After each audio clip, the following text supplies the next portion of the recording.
মুভির শুরুতে দেখা যায় কিছু লোক আমেরিকার কোনো একটি জায়গায় পিকনিক করছিল। হঠাৎ পাশের নদীতে থেকে একটি মানুষবিহীন নৌকো তাদের দিকে এগিয়ে আসে। কিন্তু সবচাইতে অবাক করা ব্যাপার ছিল এটা, মাঝি ছাড়া নৌকোটা তাদের দিকে এগিয়ে আসছিল যেন কোনো অদৃশ্য শক্তি নৌকোটাকে নিয়ন্ত্রণ করছে। এরপর তারা নৌকোটার কাছে গিয়ে যা দেখে তাদের সব আনন্দ এক মুহূর্তে আতঙ্কের রূপ নেয়। Hello and welcome. তারপর দেখা যায় পুলিশ অফিসার জন হকিং আর ডাক্তার কোনে সেখানে পৌঁছে গেছে। তারা সেই নৌকোটার ভেতর থেকে একটা পচে গলে যাওয়া ডেড বডি খুঁজে পায়।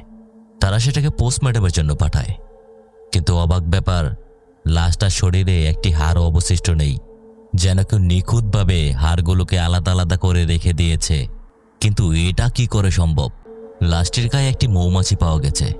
তারা সেটাকে যত্ন করে রেখে দেয়, কারণ কিলারকে খুঁজে পেতে এটা কাজে আসতে পারে। লাশটির মানিব্যাগ থেকে তার পরিচয় জানতে পারে। লোকটির নাম ডাক্তার কোল পারসন। তিনি পেশায় একজন বিজ্ঞানী এবং 1 বছর আগে তিনি এখানে থাকতে এসেছিলেন। প্রথমে অবশ্য তিনি একজন প্রফেসর ছিলেন, কিন্তু হঠাৎ করে আগের সবকিছু ছেড়ে দিয়ে গভীর জঙ্গলের ভেতরে একাই বসবাস করতে শুরু করে।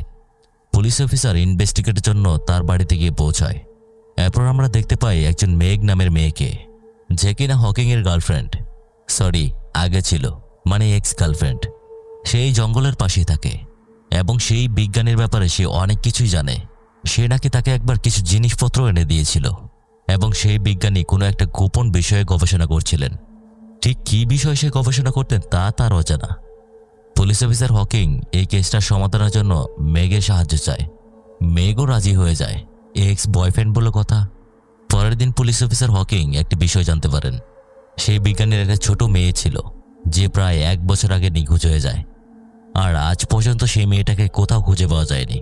তারপর পুলিশ অফিসার হকিং, মেঘ আর ডাক্তার জেকব সেই বিজ্ঞানীর বাড়ির উদ্দেশ্যে রওনা দেয়। ঘন জঙ্গল পেরিয়ে অনেকটা নদীপথে যেতে হয়। জঙ্গলটা বেশ নীরব, আশেপাশে দূর দূরান্তে কোনো বসতি নেই। তারা কিছুতেই এটা বুঝতে পারছিল না এই গভীর জঙ্গলের ভেতর একজন বিজ্ঞানী একা কি করতেন। কিন্তু একটা বিষয় স্পষ্ট, সে যে বিষয়টা নিয়ে এক্সপেরিমেন্ট করছিল সেটা খুব ভয়ানক। এই কারণে তিনি মানুষের চোখ এড়িয়ে এই গভীর জঙ্গলের ভেতর একা থাকার সিদ্ধান্ত নিয়েছিলেন। তখন পুলিশ অফিসার হকিংয়ের ফোন বেজে ওঠে। ডক্টর কোনি ফোন দিয়েছে, কিন্তু সে একটা অবাক করা তথ্য দিল। সেদিন যে মৌমাছিটা পাওয়া গেছিল তখন সেটা মৃত অবস্থায় ছিল। আজ হঠাৎ সেই মৌমাছিটা নাকি জীবিত হয়ে গেছে। কিন্তু হকিং ব্যাপারটিকে পাত্তা দেয় না। হয়তো আমরা আগে ভুল দেখেছিলাম। ডাক্তার কোনে আরও একটি তথ্য দেয়। ওই বিজ্ঞানীর মেয়ে যখন নিখোঁজ হয়েছিল তার স্ত্রী প্রচণ্ড অসুস্থ হয়ে পড়েছিলেন এবং সেই নাকি এই ঘটনার জন্য তার স্বামীকে দোষারোপ করতেন। তারপর তারা গভীর রাতে ওই অন্ধকার বাড়িটাতে গিয়ে পৌঁছয়।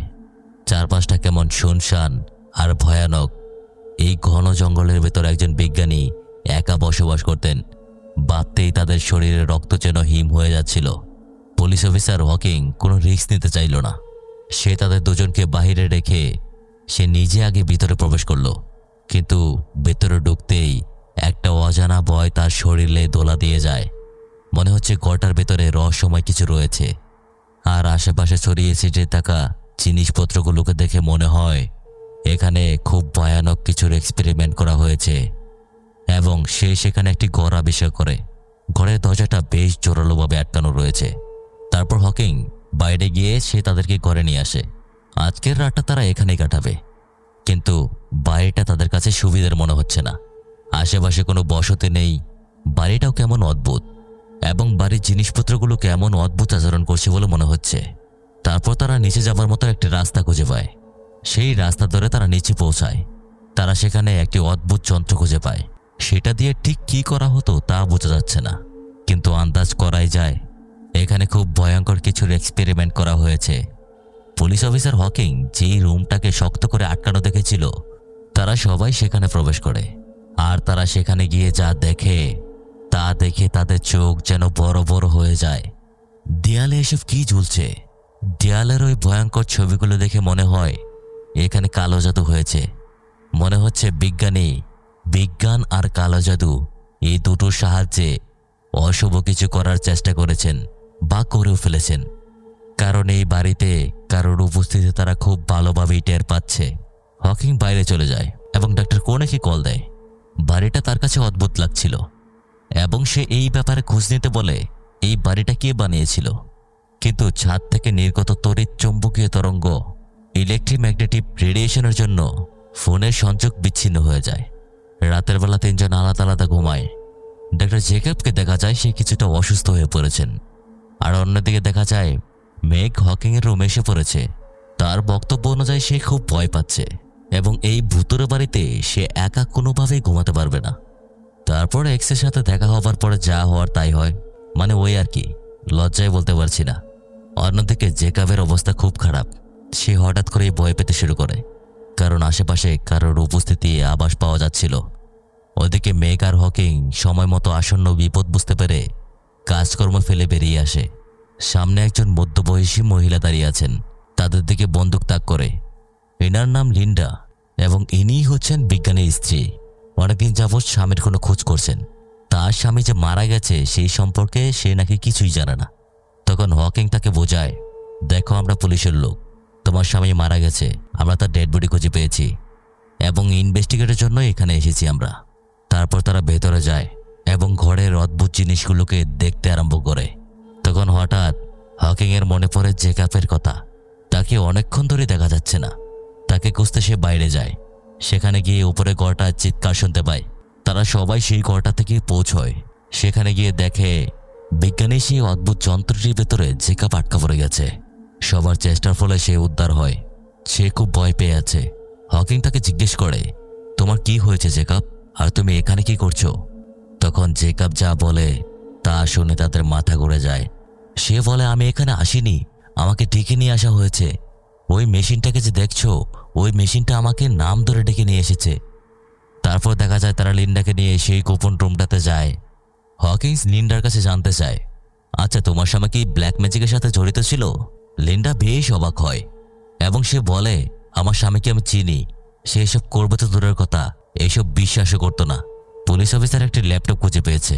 সে লিন্ডার কাছে পাসওয়ার্ড সম্পর্কে জানতে চায়, কিন্তু হঠাৎ বাইরে কারোর উপস্থিতি টের পেয়ে সে জানালা দিয়ে উকি দেয়।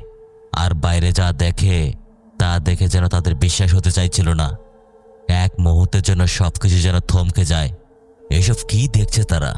এতক্ষণ যা করছিল সবকিছু কি শুধু কাকতালীয় ঘটনা, নাকি সবকিছু সাজানো? হ্যাঁ, বাইরে সেই মানুষটি দাঁড়িয়েছিল যার লাশ খুঁজে পেয়ে তারা ইনভেস্টিগেটের জন্য এখানে এসেছে, মানে সেই বিজ্ঞানী ডাক্তার কোল পেরসন। সে খুব স্বাভাবিক আচরণ করছে, যেন এসব কিছু সম্পর্কে সে কিছুই জানে না। তার স্ত্রী রাগে একটি চর বসায়, আর এটা তো স্বাভাবিক, যার জন্য সে নাওয়া খাওয়া ত্যাগ করে দিয়েছে সে নাকি নিশ্চিন্তে ঘুরে বেড়াচ্ছে। এবং হকিং বিজ্ঞানীর কাছে খুঁজে পাওয়া লাশটা সম্পর্কে জানতে চায় এবং সে এতদিন কোথায় ছিল। বিজ্ঞানী রহস্যময় কিছু কথা বলেন, আমি এই ব্যাপারে তোমাদের এখন কিছু বলবো না, সময় হলে সব কিছু বুঝতে পারবে। আমি এমন কিছু আবিষ্কার করেছি যা দুনিয়াকে বদলে দেবে।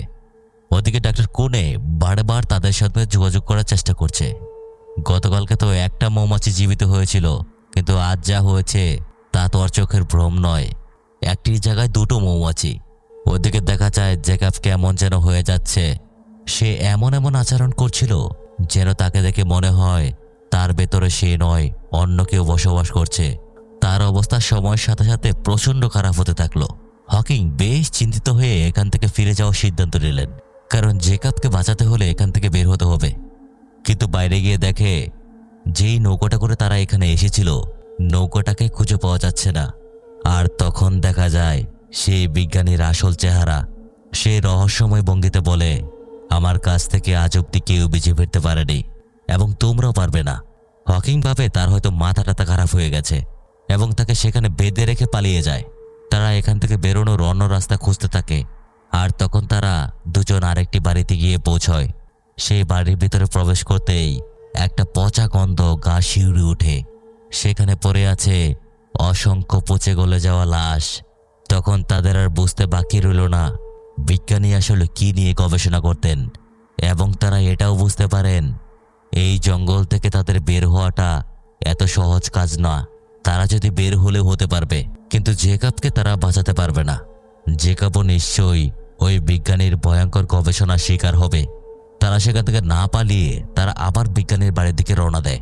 ওইদিকে বিজ্ঞানী লিন্ডাকে দিয়ে তার হাতের বাঁধন খোলায়, কারণ বিন্দুমাত্র ধারণা নেই সে যে মানুষটার সঙ্গে বসবাস করছে সেই মানুষটা কত বড় একজন খুনি।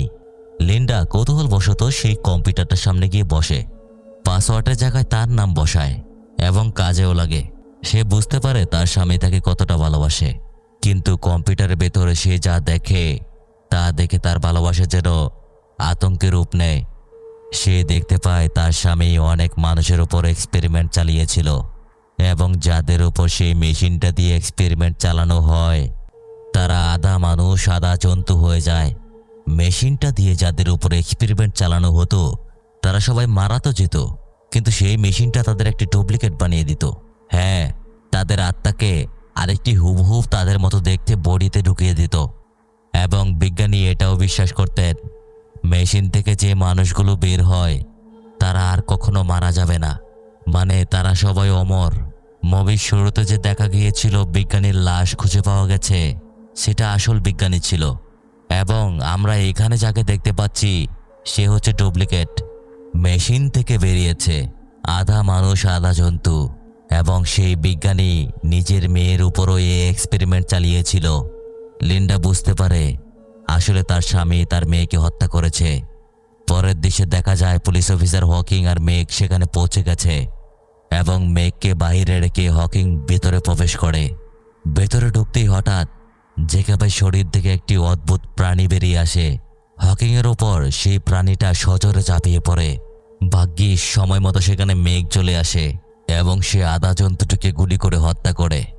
হকিং স্পষ্ট বুঝতে পারে সেই মেশিনটার জন্যই এরকম হচ্ছে, এবং সেটাকে যদি তারা না নষ্ট করে তাহলে এই জন্তুগুলো ভয়ঙ্কর বিপদ ডেকে নিয়ে আসতে পারে। সেই মেশিনটাকে নষ্ট করার জন্য তারা সরঞ্জাম তৈরি করতে থাকে। হকিং কোনোভাবেই চাচ্ছিল না মেঘ কোনো বিপদে পড়ুক, কারণ সে তাকে প্রচণ্ড ভালোবাসে। সে তাকে বাহিরে অপেক্ষা করতে বলে। আর ওদিকে দেখা যায় লিন্ডাকে। সে সব কিছু জানার পর হাতে একটি অস্ত্র নিয়ে সে তার স্বামীকে হত্যা করতে যাচ্ছে, কারণ একজন মা তার সন্তানকে কতটা ভালোবাসে সে নিজেই জানে। হোক না সে তার স্বামী, কিন্তু এখন তো সে তার মেয়ের হত্যাকারী। তারপর সেই রুমটাতে পৌঁছতেই আচমকা তার মেয়েকে দেখতে পায়। তার মেয়ে তাকে ডাকছে, চলো না মা, আমরা সবাই অমর হয়ে যাই। লিন্ডা তার মেয়ের মুখে এমন সব কথা শুনে আর ঠিক থাকতে পারে না, যেন ভূত বুদ্ধি হারিয়ে ফেলেছে। হোক না সে আধা মানুষ আধা জন্তু, তাতে কি আসে যায়? তার মেয়েকে সে কাছে পেয়েছে, এটাই তো বড় ব্যাপার। একজন মায়ের কাছে এর চাইতে বড় ব্যাপার আর কি হতে পারে?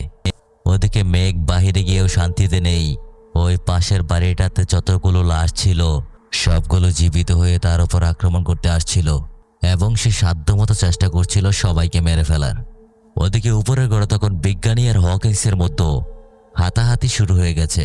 কিছুক্ষণের প্রাণপণ লড়াইয়ের পর হকিং সেই মেশিনটিকে জ্বালিয়ে দিতে সক্ষম হয়, কিন্তু তার সাথে সে নিজের প্রাণটাও দিয়ে দেয়। তার মনে বিন্দুমাত্র দুঃখ নেই, সে নিজের ভালোবাসার মানুষটিকে রক্ষা করতে পেরেছে। সিন চলে আসে 8 মাস পর। মেঘকে দেখা যায় সে তার পুরনো আসবাবপত্রগুলো পুড়িয়ে ফেলছে, কারণ পেছনে ফেলে আসা ভয়ঙ্কর অতীত নিয়ে সে আর পড়ে থাকতে চায় না।